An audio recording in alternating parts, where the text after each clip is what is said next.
Naranasan mo na bang makaramdam ng parang may dumadagan sa iyong dibdib sa kalagitnaan ng iyong mahimbing na tulog? Yung tipong halos hindi ka makahinga at makagalaw na parang ikaw ay sinasakal ng isang nakakatakot na nilalang. Hindi ka rin makasigaw at parang walang lakas ang iyong mga kalamnan. Hindi naman kaila sa marami na ito ay kilala bilang sleep paralysis base sa pag-aaral ng agham. Pero ayon sa alamat, maaaring ito ay atake ni Batibat. Sino si Batibat at ano ang kanyang kwento? Sa video na ito tayo ay maglakbay sa mundo ng mitolohiya upang tuklasin ang hiwagang dala ni Batibat.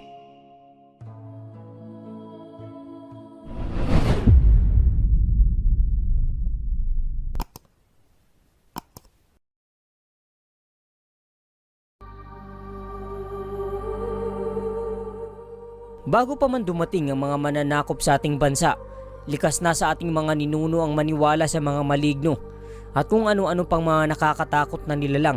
Kaya hanggang ngayong tayo ay nasa modernong panahon na nakakarinig pa rin tayo ng mga kwento tungkol sa mga ito dahil madalas itong ikwento ng mga matatanda. Nakasanayan na rin nating mga Pilipino ang maniwala sa mga ganitong bagay.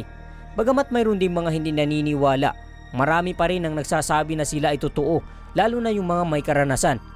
Naging bahagi na rin ito ng ating sinaunang kultura. Nagsimula ang alamat ni Batibat sa rehiyon ng mga Ilocano. Ayon sa kwento, may isang babae nooy makikipagtagpo sana sa kanyang kasintahan sa kanilang tagpuan sa gitna ng mga punong kahoy.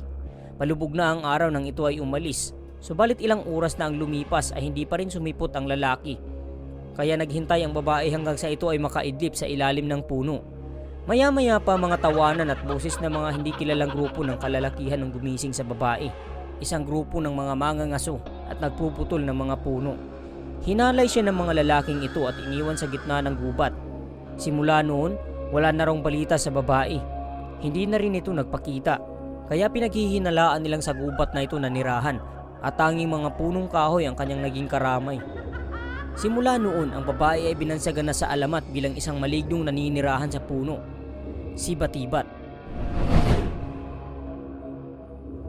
Nilalarawan siya bilang mataba at mabigat na babae dahil pinaniniwalaan nilang naging kasing laki na ng katawan ng babae ang mga puno.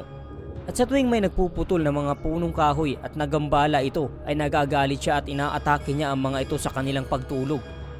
Kung ikaw ay nagkamaling pumutol ng isa sa kanyang mga puno at gamitin ito bilang poste para sa iyong tahanan, ang espiritu ni Batibat ay sinasabing susunod sa iyo at magpaparamdam ito sa iyong pagtulog.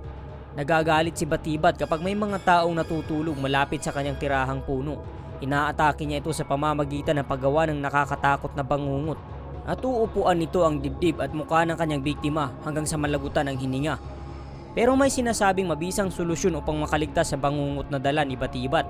Ang kailangan mo lamang ay pagalawin ang daliri sa iyong mga kamay at paa. O kung may isang taong kakagat sa iyong daliri upang ikaw ay magising, bagamat ito man ay sinasabing mabisang paraan, wala pa ring hihigit sa bisa ng pagdarasal. Dahil walang kapangyarihan ng demonyo kung ikaw ay ginagabayan ng Diyos sa iyong pagtulog.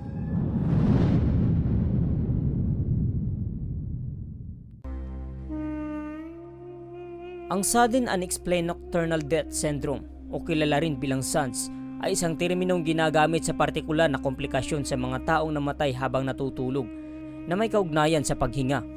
Sa Pilipinas kilala ito bilang bangungot. Inilalarawan nito ang biglaang pagkamatay kahit ng malulusog na tao na kadalasang nangyayari sa mga kalalakihan na namamatay habang sila ay natutulog.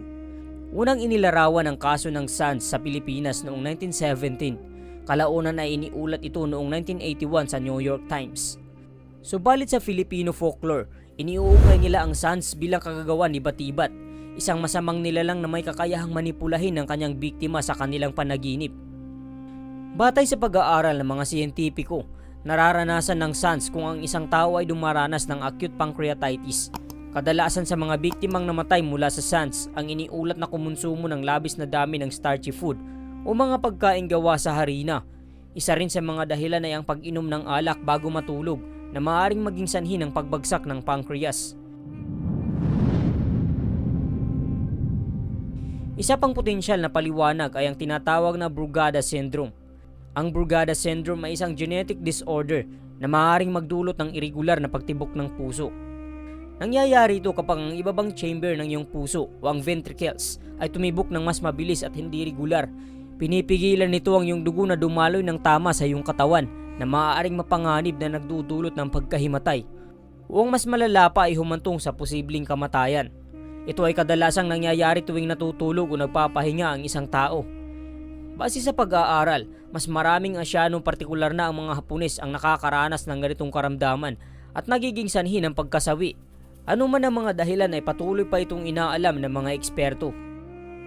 Gayunpaman ang alamat ni Batibat ay naging tanyag hindi lamang sa mga Ilocano kundi sa ilang bahagi ng Pilipinas. Katunayan na itampok ang isang Batibat sa mga internasyonal na palabas sa telebisyon. Ang alamat ni Batibat ay nakakuha ng impluwensya hindi lamang sa mga Pilipino kundi maging sa mga banyaga. Maraming libro ang isinulat hango sa kwento ni Batibat. Gaano man katagal ang panahong nakalipas, ang kwento ni Batibat ay nagpapasalin-salin sa mga henerasyong nagdaan at patuloy nakikilalanin hanggang sa susunod na henerasyon.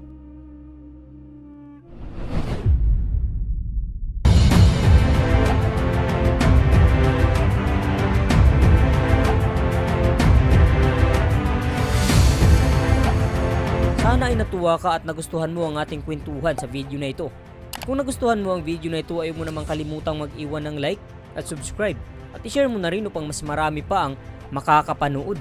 Tandaan, higit na mainam sa ginto ang magkaroon ng karunungan at higit kaysa sa pilak ang magkaroon ng pangunawa. Hanggang sa muli at maraming salamat sa pagsubaybay.